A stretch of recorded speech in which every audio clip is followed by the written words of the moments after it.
Ready? This is it. This is history. All right, here we go.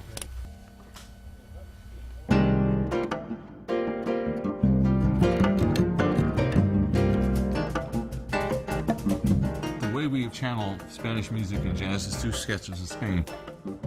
The Sketches of Spain was like an epiphany for me. Not only was it Gil with that great combination of orchestra and Miles together, but it was also hearing Miles explore his love for the Spanish feel and the Spanish culture. You can feel the freedom he felt playing soleas or saetas or even the Pan Piper. Miles Espanol is an examination of the music that was influential to Miles Davis, that was associated with Spain. And we wanted to examine the influence of Spanish culture on the music he performed. This is Bob Belden's massive concept. Musicians that used to play with Miles Davis collaborating with Latin and Spanish musicians. Miles is a term used for you play like Miles. It sounds like Miles. It's not him, it's a sound. It's an iconic thing. It's an attachment. So Miles Espanol is this way of producing these musicians who play with Miles playing Spanish music. It's that kind of mindset. Instruments ranging from flamenco guitar to Galician bagpipes from northern Spain, accordion, some strange Moroccan instruments. It's a real mixture. It's always been a tradition to get the influence from these cultures and then write pieces that create a bridge for jazz musicians to build off of. Spanish culture has the rhythm and the harmony and the melodic element that really comes to fore with jazz. Because jazz is improvisational, so you can mend and move and bend things around to where you get the desired result.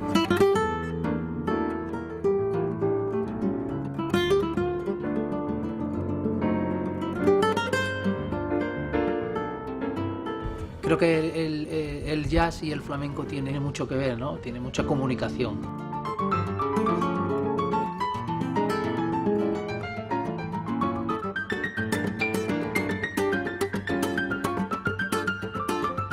It takes a certain element of eccentricity to create something that nobody else can do.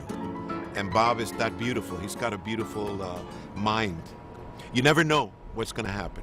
You know, in the original sketches, Miles went da da da da da da da da. So what I want to do is take that groove you were working on in 7, that thing. Yeah. So the last groove will be that thing you were working on, and then da da da da da. The original idea for arrangement of the Rodrigo was to actually have someone play mute trumpet right off the top of the piece, and immediately we said, "Whoa, that's too parallel. It's too close to what was happening in the original."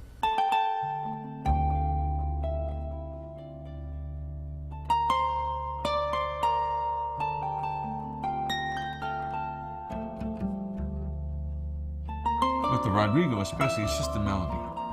And everything after that is superfluous. It's one of the most beautiful melodies ever written.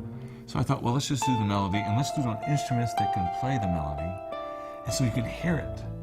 So that means keep it down. So originally the big band was there, but it died because it would have overpowered the beauty of those instruments.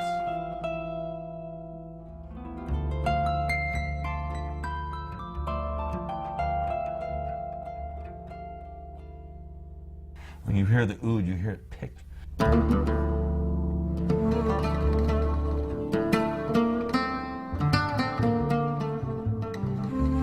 like orchestration. That's one thing I really love to do, is combine instruments.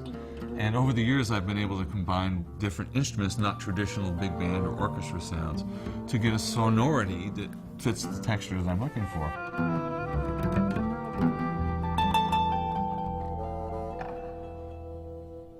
It's really painting with humans. They're color, they do something.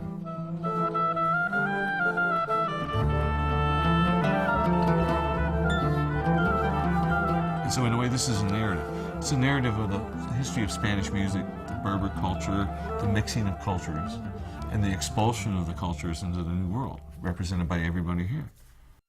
That was fantastic. Great. It's sounding wonderful. You have the Miles Davis guys who want to play this kind of music. You're here. And you have the guys who play this kind of music wanting to play with the Miles Davis guys. Morning. How you feeling? I'm great, man. Good, good. First person I talked to was Chick, of course, and he said, I'm in.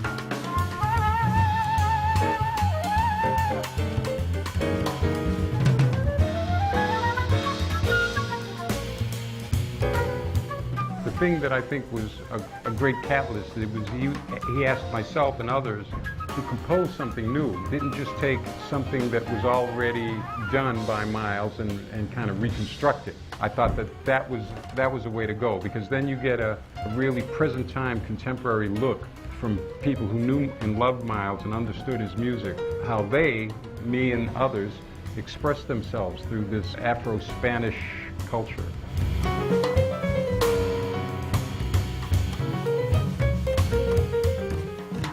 And then on a hunch, I called Jack. And then he mentioned Chano.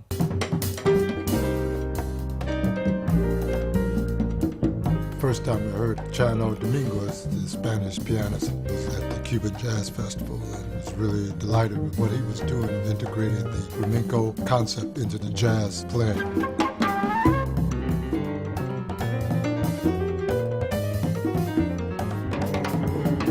I had to get a hold of Chano, and then that's when it started snowballing. I am glad to be here. Yo estoy muy contento por estar a trabajar con los grandes músicos que me he encontrado, como Alex Acuña, como John Benítez, como Jerry González, Sonny Fortune, Sammy Figueroa. Yo creo inolvidable.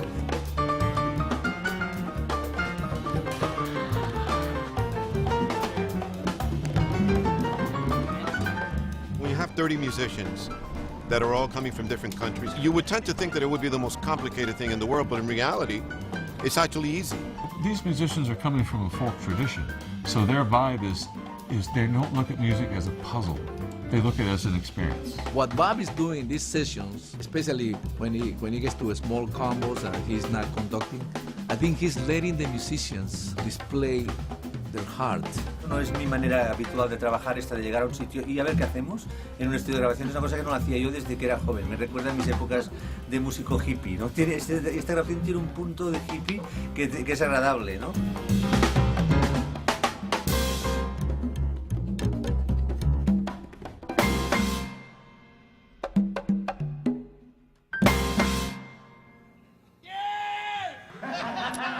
We're having fun. And I think that that's really transporting itself into this CD. And I think people are going to hear that aspect too. It's very emotional, you know, but very comical too. Thank you so much. Yeah, man. It's been a pleasure. It's amazing. None of this stuff sounds anything like Miles Davis's music. It sounds like what happens when you take the seed and watch it grow. So these musicians who play with Miles have grown to the point where they can adapt and play comfortably with musicians from all over the world. And in a way, that's the tribute to Miles.